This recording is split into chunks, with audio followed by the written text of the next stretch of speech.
नमो बुद्धाय. जय भीम. मी तेजल खिल्लारे. लोकज्योती मराठी या यूट्यूब चॅनलमध्ये आपल्या सर्व प्रेक्षकांचे मनापासून स्वागत.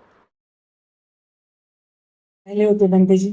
त्यांचं कार्य अखंड जगभर सुरू आहे आणि आज इतक्या मोठ्या या भंतेगणांना या ठिकाणी बोलावलं आणि हा महोत्सव करतायत, ज्यांनी आता बेंबीच्या देठापासून म्हणजे इतक्या तळमळीने पोट तिडकीने त्यांचं कार्य तुमच्या समोर या ठिकाणी मांडलं.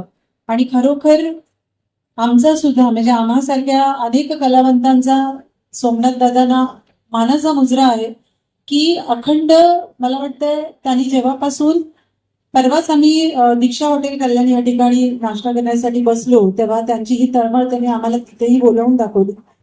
आणि आम्ही सुद्धा म्हणजे भारताचे सुप्रसिद्ध संगीतकार जॉलीदादा मोरे यांच्या सोबत गेल्या 2012-13 पासून मी जेव्हा मनोरंजनातून, प्रबोधनातून, शाहिरी जलसातून संपूर्ण भारतभर कार्यक्रम करत असताना मी एका गुरु पुजारी या बहुजन समाजातून आले एक सामान्य महिला तुमच्यासारखी, जिला इतिहास एवढा शाळेतून कोणाला शिकवला नाही गेला. डॉक्टर बाबासाहेब आंबेडकरांच्या विषयी संविधान लिहिलंय याच्या पलीकडे काहीच माहित नव्हतं. आणि तथागत भगवान गौतम बुद्ध सगळ्या जगाचं दुःख पाहून त्यांनी त्याग केला संसाराचा, एवढंच शाळेत शिकवलं होतं. आणि त्यामुळे मला याच्या पलीकडे काहीच इतिहास माहित नव्हता. जॉलीदादांच्या समवेत अनेक वर्ष हे कार्यक्रम करत असताना मला या महापुरुषांची खरी यशोगाथा काय आहे आणि हा ज्वलंत इतिहास काय आहे हा वाचायला मिळाला. सोमनाथ दादांकडून अनेक पुस्तकं मिळाली. जेव्हापासून ज्या ज्या ठिकाणी कार्यक्रम व्हायचे त्या त्या ठिकाणी सोमनाथ दादांचा स्टॉल लागलेला असायचा आणि आम्ही विचारमंचावरून सोमनाथ दादांच्या विषयी सांगायचो. गेल्या काही दिवसापूर्वीच ही स्पर्धा भरवली होती. जय अतुल हा स्टुडिओ त्यांचा कल्याणमध्ये नुकताच सुरू झालाय आणि त्या ठिकाणी 25,000 भाडं आहे. आणि ताई मी हे भाडं कशा पद्धतीने भरतोय, कारण लाईट बिल आणि हे भरून 30 पर्यंत जातं आणि केवळ आता फक्त एक 4-5च तिथे गायक जॉईन झालेत. आणि तुम्हा आम्हा सर्व बांधवांचं, भगिनींचं कर्तव्य आहे की अशा एका समाज बांधवाच्या पाठी, कर्तृत्ववान असा एक समाज बांधव आपला उभा राहिलाय गेल्या अनेक वर्षापासून आत्ताच्या या वयापर्यंत. तो इतक्या ताकदीने उभा राहिलाय. खरं तर संसार हा प्रत्येकालाच आहे, कुटुंब आहे. त्यामुळे दादांनी एवढ्या ताकदीने आतापर्यंत हा गाडा चालवलाय, चालवतायत. आणि मग तुम्ही आम्ही जर समाज बांधव त्यांच्या पाठीशी नसू, पाठीशी राहू दे, सोबत पाहिजे. आणि त्यामुळे तुम्हा आम्हा सर्वांचं कर्तव्य बनतंय. मगाशी अक्षरशः त्यांचा श्वास वरखाली होत होता. त्यांचा एक एक शब्द त्यांच्या तळमळीतून, त्यांच्या केलेल्या कार्यातून आणि त्यांनी केलेल्या संघर्षातून हा एक एक शब्द बाहेर निघत होता. आणि त्यामुळे ऐकताना मन हेलावून जात होतं. माझ्याही अंगावर काटा येत होता, कारण प्रत्येक कलावंत म्हणजे अगदी आम्ही सुद्धा त्याच्यातून जातोय. आणि म्हणून तुम्हा आम्हा सर्वांचंच म्हणजे आम्ही कलावंत जरी असलो तरी आमचंही कर्तव्य आहे, कारण आम्ही कलावंत नंतर आहोत, पहिल्यांदा आपण एक माणूस आहोत. आणि म्हणून तुम्हा आम्हा सगळ्यांचं कर्तव्य आहे. मी तर तुम्हा कल्याणकरांना आवाहन करेन, कारण माझी सुद्धा धम्मदीक्षा आणि धम्मदीक्षेसाठी जो काही निधी जमवला गेला होता, या ठिकाणी मगाशी मी सांगत होते ताईंना की कल्याण आत्रे हॉलमध्ये मी जेव्हा दीक्षा घेणार आणि याची संकल्पना या सगळ्या कल्याणकरांना माहीत झाली होती. आमचे आदरणीय अंबादे सर आहेत, देवचंद अंबादे, तुम्हाला माहिती आहे, ते ज्येष्ठ समाजसेवक आहेत. अण्णासाहेब रोकडे असतील, आमचे मनोहर तायडे मामा आहेत, आदरणीय गवई सर आहेत, सुबोध भारतदादा आहेत. यांनी सगळ्यांनी निश्चय केला की ताईची धम्मदीक्षा करायची आहे, तर कल्याणकरांकडून 1 लाखाची थैली मला सुपूर्द केली. या तुम्हा सगळ्यांकडून मला त्याच्यातून धम्मदान आलं होतं. आणि त्या धम्मदानातून मी 5 ऑक्टोबर 2022 रोजी नागपूरच्या पवित्र दीक्षाभूमीवर मी विज्ञानवादी धम्माचा स्वीकार केला. आणि तो सगळा जो काही खर्च झाला होता त्या ठिकाणी नागपूरकरांनी 1ही रुपया नाही घेतला, पण मात्र मुंबईहून अख्खी बोगी बुक केली होती. आणि 5 ऑक्टोबरला मुंबईतून जवळजवळ अनेक जण म्हणजे जसं 150 ते 200 लोक होते. आणि त्या ठिकाणी माझ्या सोबत आधी आणि महाराष्ट्रातून अनेक जण आले होते. आणि मी एकटीनच नाही तर 5,000 ओबीसी बंधू भगिनींना जमा करून त्या ठिकाणी विज्ञानवादी धम्माचा मी स्वीकार केला. आणि म्हणूनच माझ्यासोबत त्या ठिकाणी त्या दिवशी माझा 28 वर्षाचा लहान मुलगा आहे अभिषेक पाटील, त्याने माझ्यासोबत या गुरु पुजारी समाजातून बाहेर पडून माझ्यासोबत त्यांनी आणि मी आम्हा कलाकारांचे प्रेरणास्थान आमचे आदरणीय भीमरावजी यशवंतराव आंबेडकर यांच्या उपस्थित, कारण माझी अट होती, मला दीक्षा घ्यायची होती ते मला दीक्षाभूमीलाच घ्यायची होती.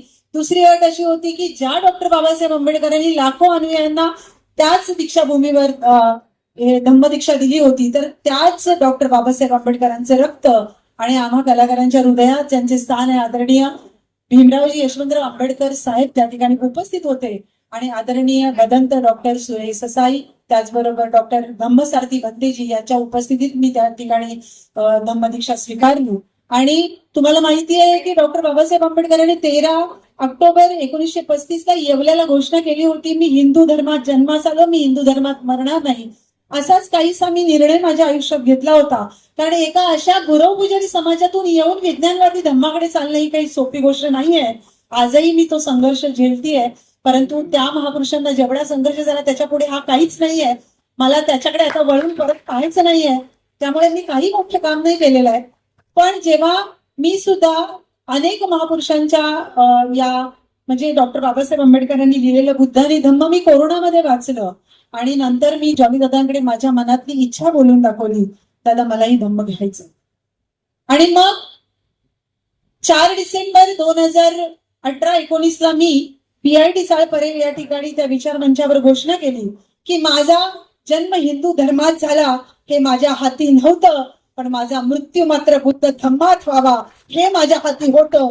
आणि मग तुकोबारायांचा अभंग बोले तसा चाले त्याची रुंदावी पाऊले, आणि म्हणून ते मी आचरणात आणलं आणि त्या 22 प्रतिज्ञावर चालण्याचा हा प्रयत्न आणि या विज्ञानवादी धम्माचा प्रचार आणि प्रसार माझ्या शेवटच्या श्वासापर्यंत अखंड जगभर करण्याचा हा निर्णय आम्ही जॉली दादांच्या सोबत, कारण हे व्यक्तिमत्व या ठिकाणी बसले खरोखरच स्वतःचा परिचय कधीच देत नाहीत, त्यांनाच माहिती नसतं, ते म्हणतात मला नाही सांगता येणार.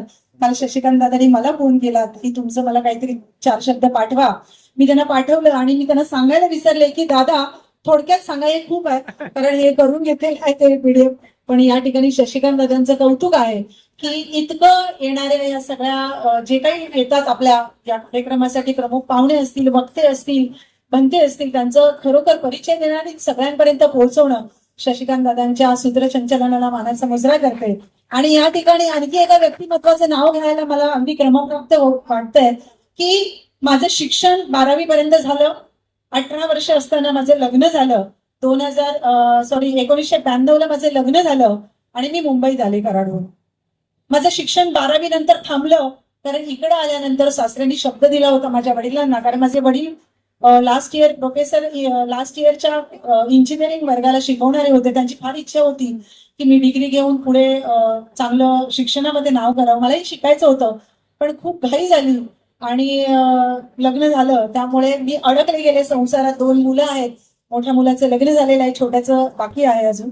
आणि मग मी जेव्हा माझं शिक्षण 12वी नंतर थांबलं, आमचा पाटील मसाला म्हणून व्यवसाय साकीनाकामध्ये असल्यामुळे मला त्या मसाला फेकण्यामध्येच माझं आयुष्य जात होतं आणि माझं शिक्षण 12वी नंतर थांबलं होतं. मला अतिशय दुःख व्हायचं.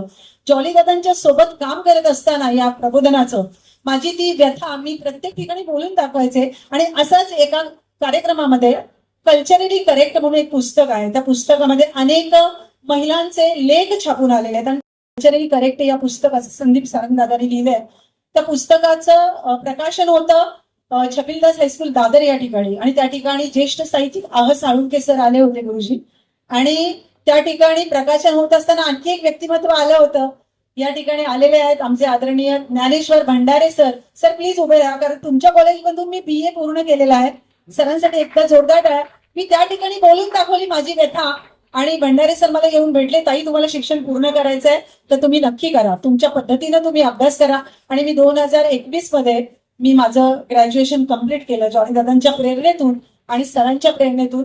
परंतु मला आता MA करायचंय सर परत, आणि मला इतिहास या विषयावर PhD करायचंय, कारण शाहिरी हा विषय आहे माझा. आणि त्यामुळे या ठिकाणी वेळ खूप कमी आहे आणि झालेला आहे वेळ. खूप काही बोलायचं होतं. आणखी एक आनंदाची गोष्ट तुम्हाला या ठिकाणी शेअर करायला आवडेल मला आज, कारण अजूनही कोणाला सांगितलं नाही ते, पण सर आलेत या ठिकाणी, भंडारे सर. येणाऱ्या धम्मचक्र प्रवर्तन दिनाच्या दिवशी 14 ऑक्टोबरला मी गेल्या 1.5 वर्षापासून सर लिखाण करते. मी माझी बायोग्राफी लिहितेय आणि कृषी खात्यातून अतिरिक्त आयुक्त या पदावर रिटायर्ड झालेले नागपूरचेच आहेत डॉक्टर के पी वासनिक सर. यांची खूप इच्छा आहे, गेल्या अनेक वर्षापासून मला सारखे म्हणायचे सीमाताई तुमचा संघर्ष लिहा, आणि मी या गोष्टीकडे दुर्लक्ष करत होते, पण त्यांची खूप इच्छा आहे आणि मी गेल्या 1.5-2 वर्षापासून लिहिते. आणि आता 15 जुलै ही लास्ट तारीख आहे माझी त्यांना सगळं ते पोहोचवायची. आणि येणाऱ्या 14 ऑक्टोबर रोजी माझा बायोग्राफी माझी एका पुस्तक 300 पानाचं पुस्तक आहे आणि ते मराठी, इंग्लिश आणि हिंदी या तिन्ही भाषेमध्ये प्रकाशित होणार आहे. तेव्हा तुम्ही सगळ्यांनी उपस्थित राहायचंय. आणि आणखी महत्वाचं की या ठिकाणी गेल्या 8 दिवसापूर्वी जी स्पर्धा झाली 4 तारखेला, त्यासाठी अनेक जण आले होते स्पर्धेसाठी, म्हणजे आपल्या मुंबईतून. त्या सगळ्यांनी खूप छान गायन केलं होतं. त्यातून काहीतरी 10 नंबर काढायचे होते, ते आम्ही दादांनी मिळून ते नंबर काढले. आणि या ठिकाणी आज ते सगळे गायक कलावंत उपस्थित आहेत. आमची पृथ्वी आहे, बरेच जण आहेत या ठिकाणी. खूप छान गाणी गायली सगळ्यांनी, त्यांच्यासाठी एकदा जोरदार टाळ्या. आणि फक्त 4 ओळी मी या ठिकाणी ऐकून दाखवते, कारण वेळ खूप कमी आहे. खरं तर बोलायचं होतं खूप, पण वेळ फार कमी झालेला आहे. त्याच्यामुळे हे अशा एका व्यक्तिमत्वाबद्दल आत्ताच थोड्या वेळापूर्वी जॉलीदादांनी, मी तयारी करत असताना हे 4 ओळी लिहिलेल्या आहेत. त्यामुळे कुठे गेले सोमनाथ दादा? कारण बिचारे इतके धावपळ करतात, एकटेच. पण दादा तुम्ही एकटे नाही आहात, तुम्ही एकटे नाही आहात. सारा समाज तुमच्या पाठीशी आहे आणि तुमच्या भविष्यातील तुमची सगळी स्वप्न पूर्ण करण्यासाठी आम्ही तत्पर आहोत. आहेतच सगळेजण, पण मी जाऊन दादा तुम्हाला शब्द देतो, आपली 32 सीटर बस पवई इथे उभी आहे. ती तुम्हाला जेव्हा पाहिजे तेव्हा तुम्ही घेऊन जा आणि हे तुमचं काम सुरू करा. आम्हाला त्याच्याबद्दल काहीच नको, पण तुमच्या या कार्याला मानाचा मुजरा आहे. दादांनी हे गाणं लिहिले, दादांच्या या शब्दांना मी मानाचा मुजरा करते, जॉली दादांच्या. आणि हे एकच अंतर आहे, तो मी या ठिकाणी सादर करते. आपल्या साऊंड दादांसाठी जोरदार टाळ्या, तर आम्ही जिथे जाऊ तिथे नाव घेतो साऊंड दादांचं. त्यामुळे या गीताच्या शब्दाकडे लक्ष द्या, अतिशय सुंदर लिहिले. असा भाऊ सोमनाथ दादा, भीम कार्याचा इरादा. हो असा भाऊ सोमनाथ दादा, भीम कार्याचा इरादा. साऱ्या जगी हा घेऊन निघाला, हो साऱ्या जगी हा घेऊन निघाला. आणि मुजरा मानाचा करते मी सोमनाथ दादाला, तो मुजरा मानाचा करते मी सोमनाथ दादाला. शब्द बघा, बाबासाहेबांचा पक्का विचार, हो बाबासाहेबांचा पक्का विचार.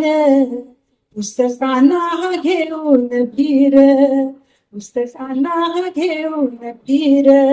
रात्रंदिवस वेड हे सार. कुटुंब आहे, जबाबदारी आहे, पत्नी आजारी आहे, ऑपरेशन झालेलं आहे नुकतंच, 2 मुलांचं अजून लग्न, एकाचं लग्न झालंय, एकाचं व्हायचंय.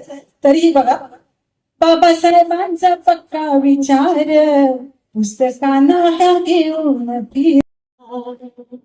मुजरा मानाचा करते मी सोमनाथ दादाला, हो मुजरा मानाचा करते मी सोमनाथ दादाला. हा मुजरा मानाचा